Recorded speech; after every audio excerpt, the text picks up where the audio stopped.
Hi friends, నేను మీ జ్ఞానేశ్వర్. కొందరు social మీడియాలో ఫేక్ న్యూస్ క్రియేట్ చేస్తున్నారు. అది ఏంటంటే యుఎన్ఎల్ ఓటింగ్ టాప్లో కొనసాగుతుందనేది అది 100% ఫేక్ న్యూస్. ఎందుకంటే యుఎన్ఎల్ ఓటింగ్ అనేది సెకండ్ పొజిషన్లో ఉంది. ఫస్ట్ పొజిషన్లో కళ్యాణ్ పడాలా కొనసాగుతుందో. మనం ఈ వీడియోలో నామినేషన్లోకి టోటల్ ఎంతమంది కంటెస్టెంట్లు వచ్చారో, అలాగే బిగ్ బాస్ తనుజకి ఇచ్చినటువంటి పవర్లు ఏముంది, ఆ పవర్ వల్ల ఎవరిని నామినేషన్ నుంచి సేవ్ చేసింది అనేది కూడా ఈ వీడియోలో క్లియర్ కట్గా మాట్లాడుకుందాము.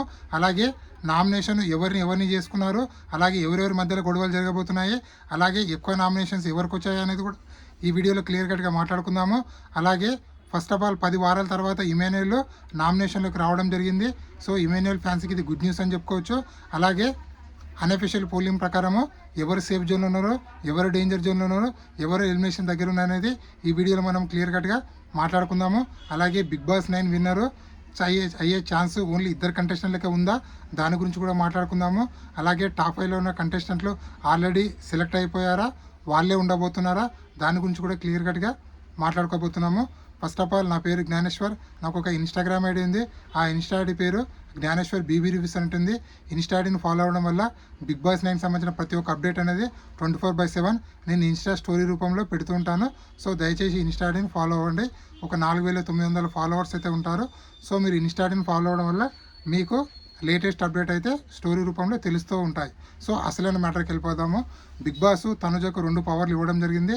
ఆ 2 పవర్లు ఏంటంటే, ఒకటి నామినేషన్లో ఉన్నటువంటి కంటెస్టెంట్ని సేవ్ చేయడము, ఇంకొక పవర్ ఏంటంటే ఎవరు ఎంతమందిని నామినేషన్ చేయొచ్చు అనే పవర్, అది రెండో పవరు. సో తనుజ ఇక్కడ 5 మెంబర్స్ని 2 నామినేషన్ చేయడానికి సెలెక్ట్ చేసుకుంటుంది. ఒక 3 మెంబర్స్ని ఏమో 1 నామినేషన్ చేయడానికి సెలెక్ట్ చేసుకుంటుంది. సో అది 1 మెంబర్ ఎవరిని సెలెక్ట్ చేసుకుంటారంటే సంజన, దివ్య, సుమన్, వీళ్ళు ముగ్గురు 1 నామినేషన్.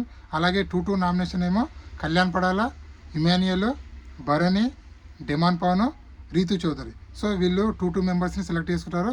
టోటల్గా 8 మెంబర్స్ అయితే నామినేషన్ చేస్తారు. సో కెప్టెన్ అయినటువంటి తనుజ ఎవరిని నామినేషన్ చేయదు తను.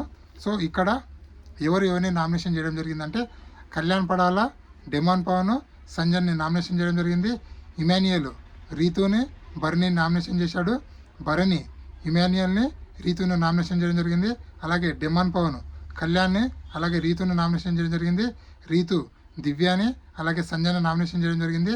సంజన కళ్యాణ్ని నామినేషన్ చేయడం జరిగింది. దివ్య రీతుని నామినేషన్ చేయడం జరిగింది. సుమన్ కళ్యాణ్ని నామినేషన్ చేయడం జరిగింది. సో ఓవరాల్గా నామినేషన్ అయిపోయిన తర్వాత ఎక్కువ ఓట్స్ ఎవరు పడ్డాయి అంటే రీతు గారికి 4 నామినేషన్ చేయడం జరిగింది. కళ్యాణ్ పడాల్ని 3 నామినేషన్ చేశారు. సంజన గారిని 2 నామినేషన్ చేశారు. ఇమాన్యుయల్ని 1, దివ్యాని 1, బర్నీని 1, డెమాన్ పవన్ని 1. సో టోటల్గా బిగ్ బాస్ ఇక్కడ ఏం చేశారంటే చాలా తెలివిగా ఒక నామినేషన్ ఉన్నా కూడా దాన్ని కన్సిడర్ చేసి సో టోటల్గా 7 మెంబర్స్ని అయితే నామినేషన్లోకి తీసుకురావడం జరిగింది. కళ్యాణ్, ఇమాన్యుయల్, భరణి, డెమాన్ పవన్, సంజన, దివ్య నిఖిత, అలాగే రీతు చౌదరి. సో వీళ్ళు మొత్తం నామినేషన్లోకి వచ్చిన తర్వాత కెప్టెన్ అయినటువంటి తనుజకు పవర్ ఉంది కదా, ఆ పవర్ యూజ్ చేసి నువ్వు ఎవరినైనా ఒకటి సేవ్ చేయొచ్చు అంటే తను చాలా ఆలోచించి యాక్చువల్గా భరణి గారిని అన్నా కళ్యాణ్ అన్న సేవ్ చేస్తాను అందరూ అనుకుంటారు. కానీ తను తెలివిగా వాళ్ళిద్దరిని సేవ్ చేయకుండా రీతు చౌదరిని సేవ్ చేయడం జరిగింది. యాక్చువల్గా రీతు చౌదరి నామినేషన్లో ఉంటే తనకే డేంజర్ అని తెలుసు, అందుకోసం తనని సేవ్ చేసిందని చెప్పి మనకైతే అర్థమవుతుంది. సో చూద్దాము, ఎపిసోడ్ చూసిన తర్వాత ఇంకేదైనా కొత్త రీజన్ తెలిస్తే దాని గురించి మళ్ళీ ఒక వీడియో చేద్దామని మీకైతే చెప్తున్నాను. సో అలాగే అన్అఫీషియల్ పోలింగ్ ప్రకారము ఎవరి ఓటింగ్ ఎలా ఉందనేది కూడా మాట్లాడుకుందాము. కళ్యాణ్ పడాల ఓటింగ్ 36%లో టాప్లో కొనసాగుతుందో, ఇమాన్యుయల్ ఓటింగ్ 19%లో సెకండ్ ప్లేస్లో కొనసాగుతుందో, బర్నీ గారు ఓటింగ్ 18%లో సెకండ్ ప్లేస్లో కొనసాగుతుందో, డెమాన్ పవన్ 11%లో 4th ప్లేస్లో కొనసాగుతుందో, సంజన గారు voting 9%లో 5th place, దివ్యానికిత voting 5% 6th ప్లేస్లో అయితే కొనసాగుతుండ్రు. సో ఓవరాల్గా చూసుకుంటే ఈ 6 కంటెస్టెంట్ల ఒక ఓటింగ్లో కొనసాగుతుంది. చూస్తే వీళ్ళలో సేఫ్ జోన్లో ఉన్న కంటెస్టెంట్లో కళ్యాణ్ పడాల, ఇమాన్యుయల్ వీళ్ళిద్దరు సేఫ్ జోన్లో కనిపిస్తున్నారు. సో బర్నీ గారు కూడా సేఫ్ జోన్లో కనిపిస్తున్నారు. రిమైనింగ్ 3 కంటెస్టెంట్లు అయితే డేంజర్ జోన్ చెప్పుకోవచ్చు. డెమాన్ పవన్, సంజన, దివ్యానికిత వీళ్ళు 3 అయితే డేంజర్ జోన్ చెప్పుకోవచ్చు. ఎలిమినేషన్ దగ్గర ఎవరున్నారంటే దివ్యానికిత కొనసాగుతుంది. ఎందుకంటే తన ఓటింగ్ అనేది ఓన్లీ 5% మాత్రం కొనసాగుతుంది. ఇలాగే కొనసాగితే 100% దివ్యానికిత ఈ వారం ఎలిమినేషన్ అయితే పక్కా అవుతుంది.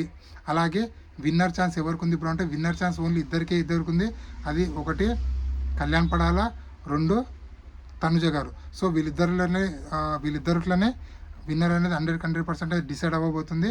సో అలాగే టాప్ 5లో ఎవరు ఉంటారంటే కళ్యాణ్ పడాల, తనుజ, ఇమాన్యుయల్, డిమాన్ పాను. 5th ప్లేస్ కోసము సుమన్ శెట్టి, సంజన, రీతు చౌదరి, బర్ని గారు. వీళ్ళు నలుగురు అయితే పోటీ పడుతున్నారు. సో వీళ్ళ నలుగురిలో ఎవరో ఒకరు 5th ప్లేస్కి అయితే వస్తారు. సో అలాగే నామినేషన్లో ఉన్నటువంటి 6 కంటెస్టెంట్లో మీరు ఎవరికి ఓటేద్దాం అనుకుంటున్నారు, అలాగే ఎవరు ఎలిమినేషన్ అయితే బాగుంది అనుకుంటున్నారు అనేది కింద కామెంట్ పెట్టండి. అలాగే ఈ వీడియో నచ్చినట్లయితే లైక్ చేయండి, షేర్ చేయండి, సబ్స్క్రైబ్ చేసుకోండి.